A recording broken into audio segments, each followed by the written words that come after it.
things that we wish we knew when we became a manager. I hope you intended to be here. I will say we were not expecting a full class for this. This is great. Well, I hyped it pretty good. Yeah? Yeah. He's a better manager than I am. So yeah, we're going to talk about some things that we wish we knew. I'm Greg Blomquist. I'm a senior manager at Red Hat in the automotive engineering org, and I'm Micah Abbott. I'm an engineering manager at Red Hat for the Rail for Edge team.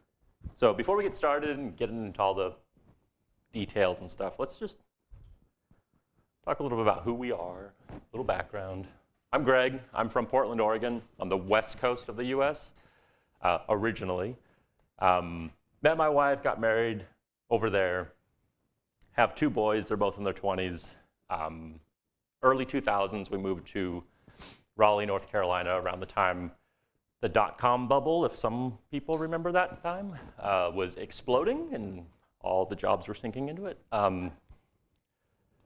Around 2006, started at Red Hat, so I'm pretty close to being 20 years. Scary. And became a manager in 2014, so that's a little, is that over 10 years? What year is it? It's over 10 years. And now, like I said, senior manager in automotive engineering. Yeah, so I'm from the East Coast of the United States. I've been in New England most of my life, almost all of my life. I have no formal training as in engineering, no computer science, electrical engineering. I got a psychology degree at a university, but I parlayed my interest in computers and proficiency with computers into a job in high tech.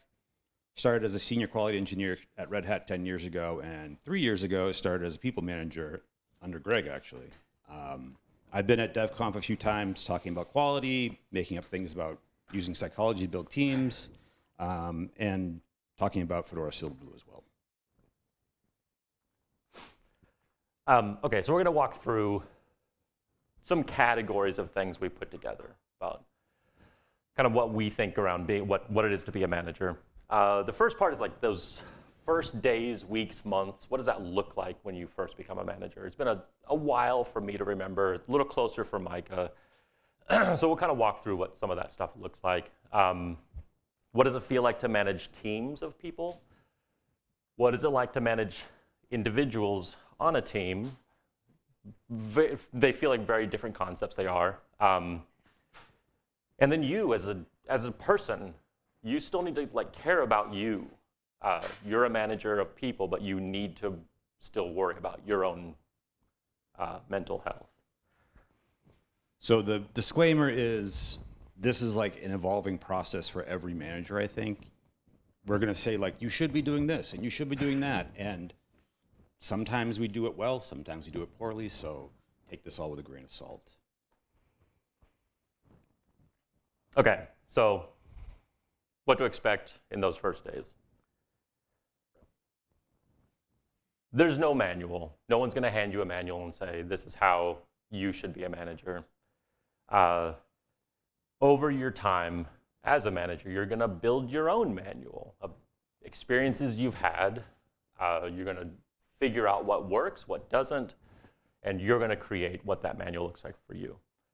A lot of this talk is what's in our manuals. Sometimes our manuals don't agree, and that's fine, because we've had slightly different experiences.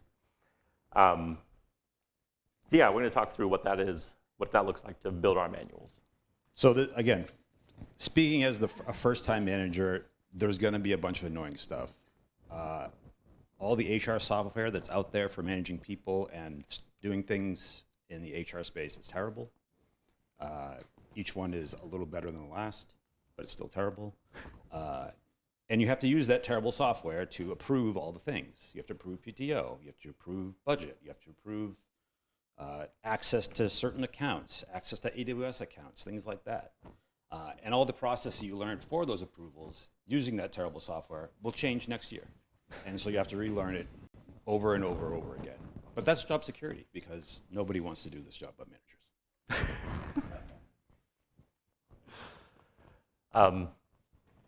There's weird and uncomfortable stuff when you become a manager.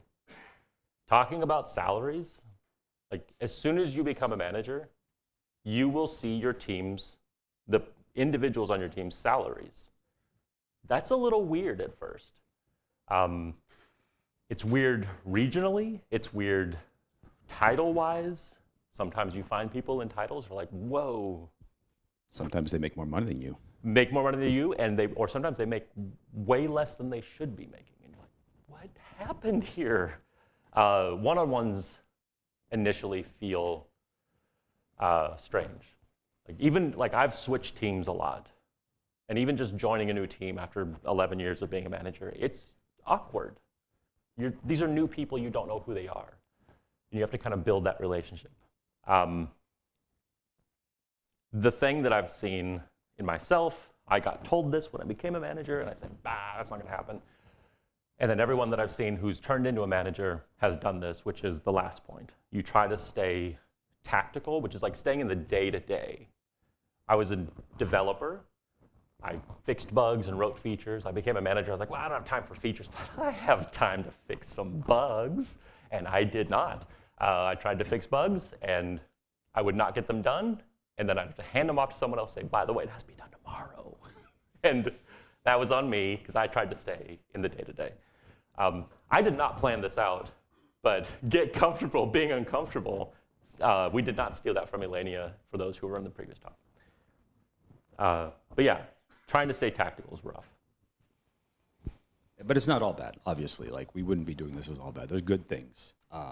It's building off what Greg said about being trying to not be tactical, you do get the opportunity, and it's part of your job, to think strategically. How am I going to get the team to accomplish this goal? How do we get to this milestone? Do I need to make organizational changes in my team? Those are all things that can be exciting for managers, especially if coming from an individual contributor perspective where you don't have control of a lot of that. The other great thing I really enjoy is giving that good news. Like, you're responsible for these people's careers, their livelihood, so you can tell them, hey, guess what? You did well. Here's your bonus. You've achieved the next level in your career. Now you get promoted. Here's more money. Here's some equity. Like, everyone loves to hear about more money and promotions and things like that. And it's also a great opportunity for you to understand how the company operates. Since I came from engineering, like, I just saw engineering as like the singular source of all the things that made Red Hat work.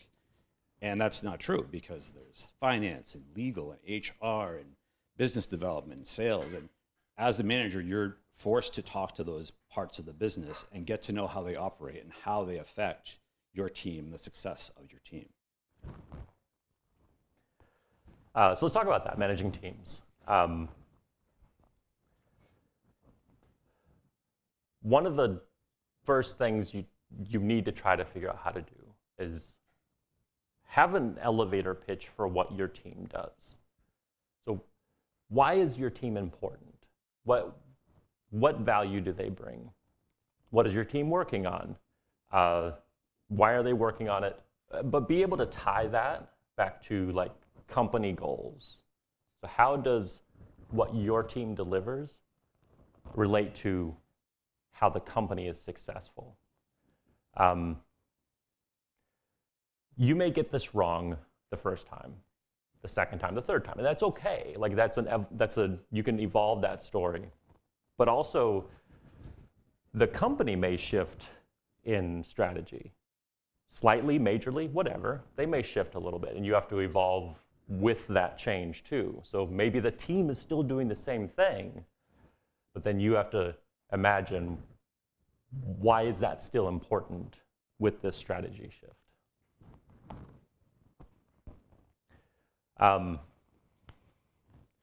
This one's fun in terms of you've built this elevator pitch.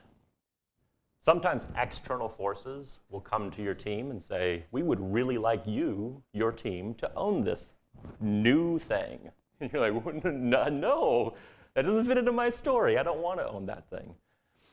Sometimes your team will try to build golden toilets. They want to create something beautiful. And you're like, well, we don't build toilets here. And they don't need to be golden either. So refocusing the team, challenging those things coming from external forces or from inside the team is really important to kind of maintain that structure of your elevator pitch. I like to ask dumb questions. I play Captain Obvious all the time in meetings. I treat myself as the dumbest person in the room, and I just try to expose things by asking questions. I listen really closely and try to make sure I understand what's going on, but at the same time, I want to challenge those base assumptions. The other important part when you're looking at your whole team is you kind of have to think about what's going to happen next for them. Like like for yourself too, because you're not always going to be part of that team. So looking at the makeup of your team and saying, well, this person might make a good manager, or this person might make a good architect or tech lead, helps you grow the success of your team through these people, because now you can rely on them when you're gone on PTO to say, hey, make sure we stay on track for this goal, this deliverable.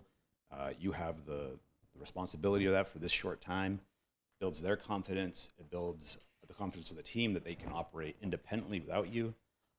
And those team leads will also be able to inform you like, hey, I talked to this other team who we have a dependency on, and they're behind schedule. It's going to affect our schedule. And that lets you go back to that thinking strategically part of the job and saying, all right, time to change our plan. Let's figure out how we can still be successful given the constraints we're now facing. It's also a great way just for delegation, to practice delegation. Like, you can't do everything, as Greg said. Like, the day-to-day is beyond you. You need to learn to delegate, and delegating to people you trust is just going to make your life easier and the team more healthy. So that's managing teams. Managing individuals is probably the hardest part of the job. You'll deal with a lot of unique situations. The first way to approach this is build trust in your one-on-ones. Have your one-on-ones. Don't skip them. Have them frequently. Really listen to what people are saying. This is my strategy that I've always used. I listen closely. I try to figure out what their major concerns are, or what are their major accomplishments, of things that they're really excited about. What suddenly happened that shows you maybe something they want to go chase a little bit more. When they're telling me something that's really frustrating, I want to listen,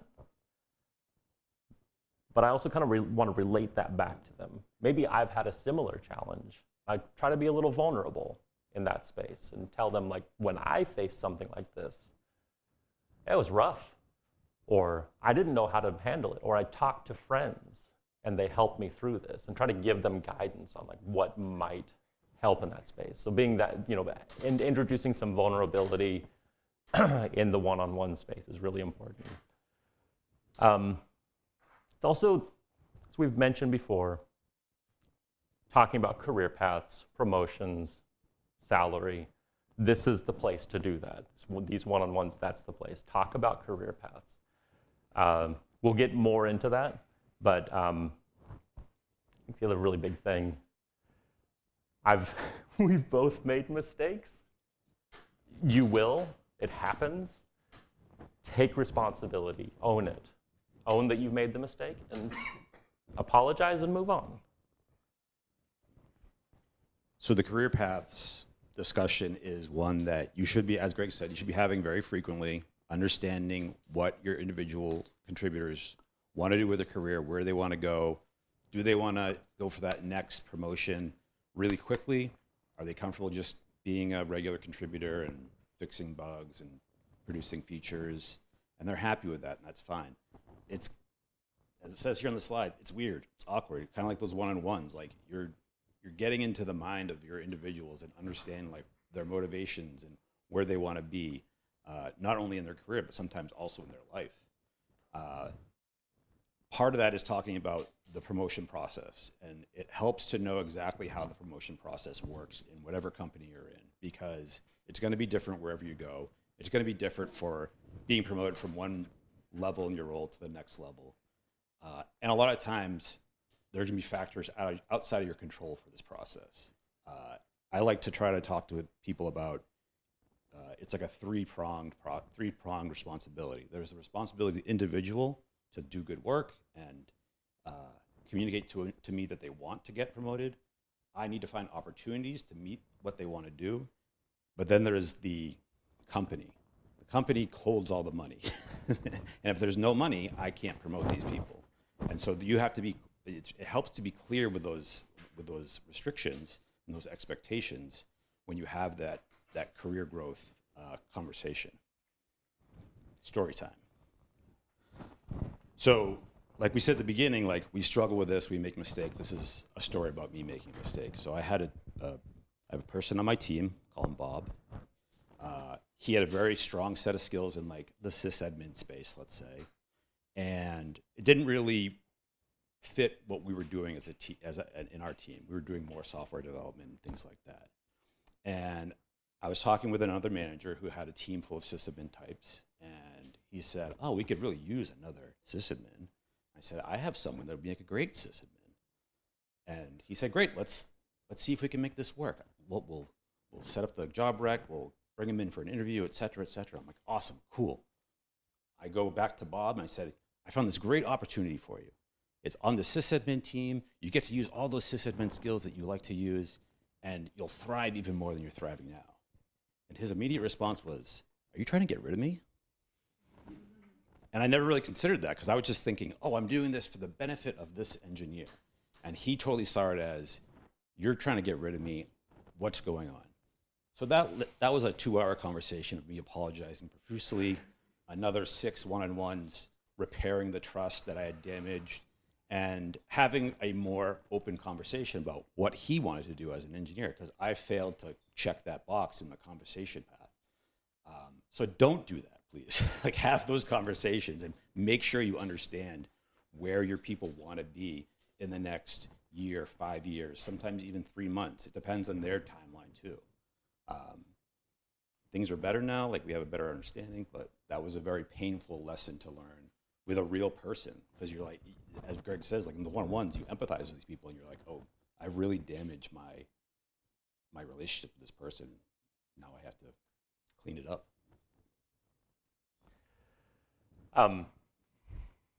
Maybe the hardest part of managing individuals is talking about performance. Sometimes performance is great, and you're saying, "You're doing fantastic. Keep it up, and we're going to keep pushing you into new and interesting situations." Sometimes that's not the conversation. Sometimes the conversation is you're not meeting expectations. I fall into the friendly manager syndrome. I build a strong connection, and then we joke about things, and then when it comes time to talk about performance, it makes it a little harder because I have to like kind of separate that friendliness back to a power dynamic, and that's strange. You can be nice, you can be friendly, but it's tough to turn into friends, and it's a weird line to be able to draw. It's important to address performance concerns immediately. We hear this all the time as managers. Something happens, you have to address it right away. Don't wait for the next one-on-one, or don't skip the next one-on-one because you don't want to address it and wait till the next one-on-one. And in those conversations, when you're talking about performance, rely on the competencies of the role to be able to put the guardrails on, to say, this is what the expectations are of what you're doing. And here's how I don't think you're meeting these expectations. If you haven't set expectations, I've fallen into this trap. Admit it. Just the same way you admit any kind of mistake, admit it and say, can we do a reset? Can we reset on this and talk about expectations? Story time. So I had somebody on one of my teams who, some behavioral issues were causing problems within the team. And it was hard. It was like, I saw it on the team. I I saw it with the individual, and the trap I fell into, I fell into the trap of owning the performance improvement instead of communicating the expectations. And this is it could feel like a very fine line, but I wear it on my shoulders to say, if the person is not improving, that's my fault. And what I had to realize through this process, talking to this person, was I can communicate expectations, but they have to want to change and have to want to move into a better position, improve their performance. And if they don't, that's on them and it's not on you. I still, the slide at the beginning, I still struggle with this. Even after that experience, I still struggle with this. But in later conversations in performance with other people that have performance issues, I can have that conversation a little easier because I don't have to own it. I'm actively, consciously thinking about, I don't have to own this. I just need to communicate the expectations. And it's been a little better, like thinking through those things. Okay, and that's kind of like, hey, I made a segue into the next section of don't forget about you. Like wearing the performance concerns on your shoulders, that tears you down, tears me down. So remember yourself. You have a career path. You have goals, and your well-being is important too. It's really that simple, but it is hard to do because you are caring about other people, and you're just one more in that slot. You have to slot yourself in. You have to be able to take time away. You have to be able to do all the things that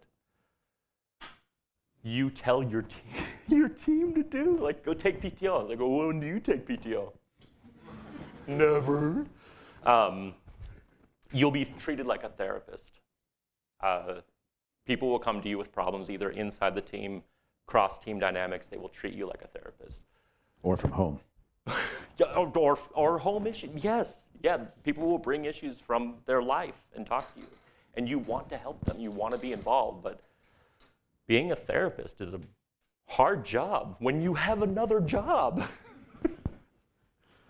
Okay. So in monitoring your well-being and keeping it healthy, I think it really helps to have a strong network of support. And this can be peers, this can be at home, friends, this can be more senior individuals that are your mentors. You can go to these people for advice, for feedback, for sometimes a shoulder to cry on because you had a hard day. And that's fine. You need to have that kind of support network.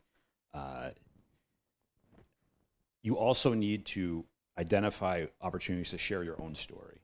And this is what we're doing now. Like we're sharing our story here, but I think on a one-to-one basis, finding someone you can mentor, because we were all in this position at one point where we're like, I'm starting this new job. What the hell am I doing? Finding someone you can help on their journey, listen to their complaints, listen to their questions, and give them some answers. And in doing this whole network building, you're going to identify, and going back to the previous slide about talking to stakeholders in different parts of the business, some of these conversations will be very valuable. And you'll be like, oh, this person is going to really help me in my career, help my team, help my goal. Others, not so much. And you're going to have conversations and recurring meetings with these people, and eventually you need to be able to recognize talking to this person every 2 weeks or every month is just not worth it anymore. And you have to be able to identify, be able to say like, all right, I can find somebody else to spend this time with or work on something else. So identifying those connections in your network are most valuable. It's not something that's in a manual. It's just something you have to organically uncover as you go through this whole process. So this is the end. Again, there's no manual. If you take away two things, no manual, you'll all build your own manual. We can try to help, but it's your own path, your own book that you're building. And we're still struggling with all the advice we just gave you. Thanks. So, yeah, any questions? Any questions?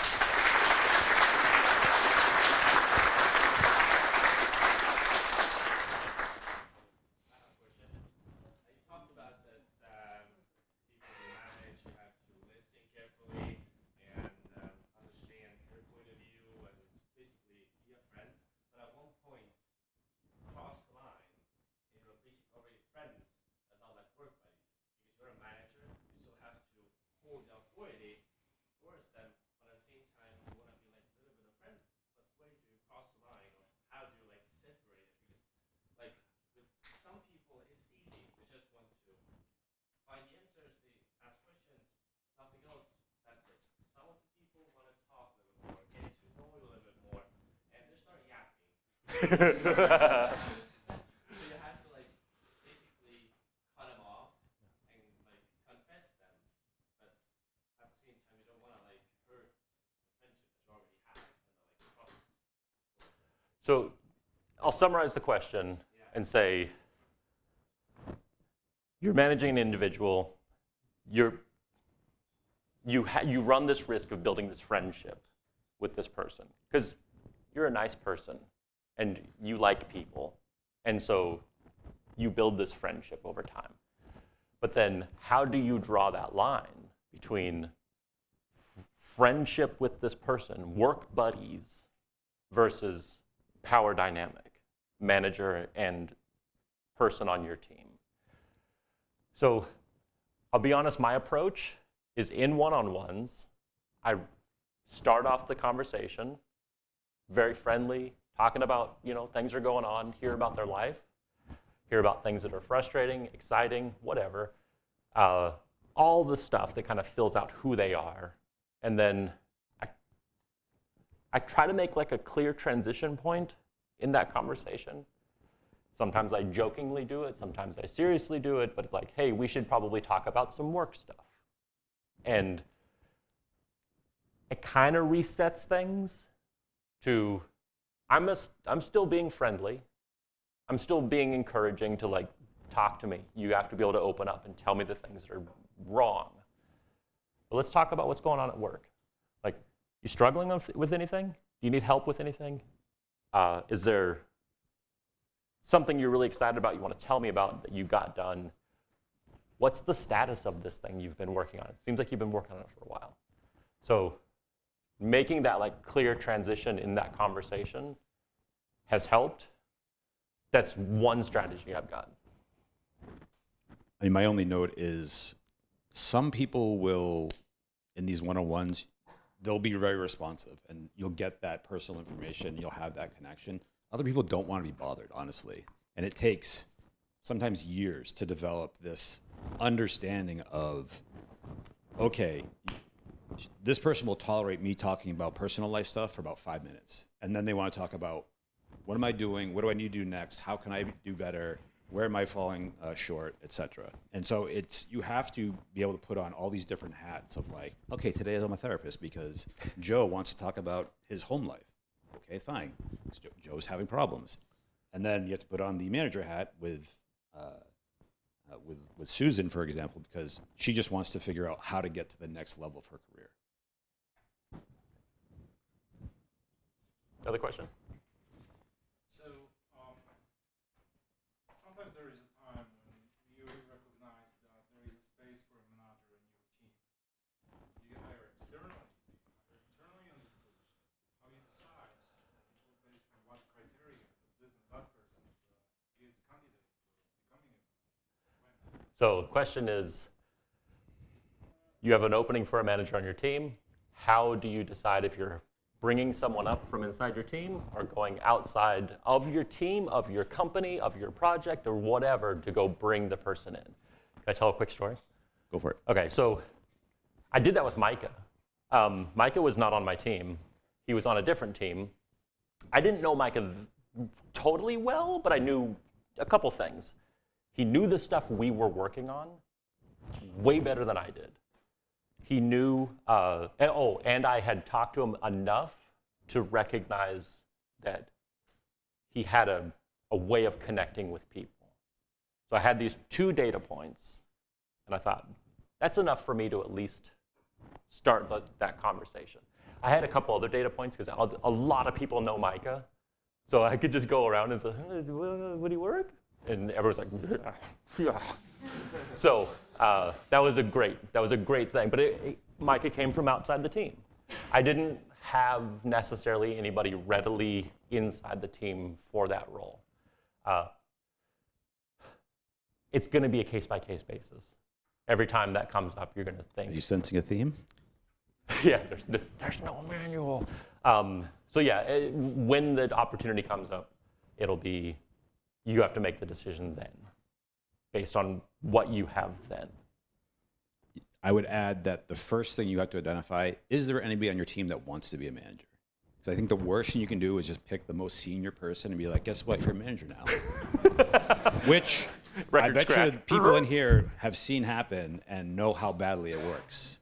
So identify, that goes back to the identify leaders slide. Like, if you have a team lead who's doing well and can communicate not only with internal to the team, but external to the team, with stakeholders, product managers, other team leads, they might be a good candidate for a person manager, people manager. We're tired. Yeah. More questions? Do we have time? Okay. One more question in the back. How do you handle delivering bad news to your team? I don't do it. No, I'm kidding. Keep going. Yeah, like any kind of bad news, or maybe like having to fire someone. Like, how do you handle delivering news to that person or to your team? Bourbon. No, so the question was, how do you handle delivering bad news? Individuals, to your team, in a stupid summary word, delicately. But if I have to talk to someone about performance, that could look like bad news. Oh, I've got a great story I can talk to you after in the hallway. But if I have to talk to someone about performance, again, going back to the guardrails, I think about the guardrails, the competencies, how am I going to frame this into, these are the expectations, and here's where I think you're not meeting expectations. I've had a conversation, maybe not that long ago, where I just said, I think you're struggling. And that was enough to open the door. And they said, yeah, I think maybe I am. And then it was just a conversation. It was just, we just got to talk about it. There was no like manager coming down with a hammer and get it done. It was just, we just got to talk about, why is he struggling? Why were they struggling? And come to some kind of like, okay, well, here's a plan that we're going to go through to try to like get rid of that struggle. Great question. Can I? Thanks. Okay. The little bit I'd add would be to treat people like humans. Like, they're getting bad news. They're going to be upset. Be prepared for that, right? Maybe practice that conversation with somebody who has done it before and role play. Like, all right, you know who I'm going to have to go talk to. Imagine they're going to be upset. Can you please pretend you're upset and do that role play? If it's like more larger bad news that is affecting the company or the team, I would just lead with transparency. Like, it's okay to say like, hey, I have bad news and I feel bad about it. And then try to explain why you're getting this news and the reasoning behind the news. Because usually the corporate leadership folks will give you crucial conversations. Yes, that's a great, what do you call it? Course, that's what I mean. But usually the corporate leadership will give you a reason for why there's bad news to give. And I think if you're just honest with it and transparent with that news and don't try to hide like behind any sort of mask, it's okay to say like, I don't really know. Like, I was given this bad news and I need to tell you guys about it. I don't really know what's happening, but follow up with, I'll try to find out. There may not be a manual, but there are tools. Crucial Conversations is a great course to take and understand how to have some of those conversations. We should have covered tools. That was our mistake. I think that's it.